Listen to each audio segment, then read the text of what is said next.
Sunday evening அது என்னவோ மதியானம் நல்லா வயிறு ஃபுல்லா சாப்பிட்டு இருந்தாலும், அகைன் ரொம்ப கிரேவிங்கா தான் இருந்துச்சு எனக்கு. பிரெட் ஆம்லெட் சாப்பிடணும்னு ரொம்ப ஆசையா இருந்துச்சு. ஸோ ஃப்ரெஞ்ச் டோஸ்ட் பண்ணலான்னு சொல்லிட்டு பிரெட் வாங்கிட்டு வந்தேன் நானு. ஃபர்ஸ்ட் 3 எக்க நல்லா பிளெண்ட் பண்ணி வச்சுக்கோங்க. அதில லைட்டா உப்பு, சர்க்கரை, அப்புறம் மஞ்சத்தூள் போட்டு இன்னும் நல்லா பிளெண்ட் பண்ணிக்கோங்க.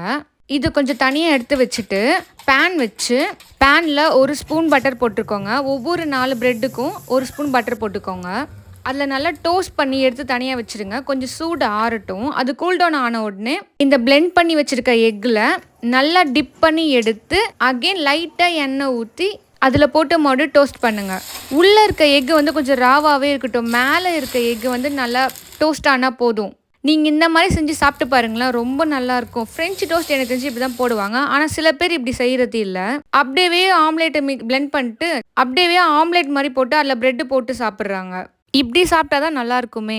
நான் கரெக்டாக சாப்பிட்டு முடிச்சதும் காலிங் பெல் சவுண்டு கேட்டுச்சு. யாருடான்னு போய் பார்த்தாக்கா, நான் 2 டேஸ் பிஃபோரா நர்சரிக்கு போய் வீட்டு வாசப்படியில் மரம் வைக்கணும், அந்த மாதிரி பூ விழுற மரமாக கொடுங்க அப்படின்னு சொல்லி கேட்டிருந்தேன். ஸோ அந்த செடியை நட்டு வச்சுட்டு கொடுத்துட்டு போக தான் இவங்க வந்திருந்தாங்க. அன்னைக்கு அவங்க பசங்க யாரும் இல்லை, 2 நாள் கழிச்சு நான் அனுப்புகிறேன்னு சொல்லியிருந்தாங்க. அன்னைக்கு ஆள் இல்லாததுனால இன்னைக்கு வந்திருக்காங்க. இவங்க வச்சு கொடுத்துட்டு போனதும் எனக்கு என்ன பண்ணுறதுன்னு தெரியல. எங்கள் மாடு வந்து வாய வைக்க போதும்னு நினச்சி பயந்துட்டு இருந்தேன் நான். ஸோ எனக்கு தெரிஞ்ச செட்டப்பாக பண்ணி வச்சுருக்கேன். போய் இதுக்கு கார்டு வாங்கிட்டு வரணும்.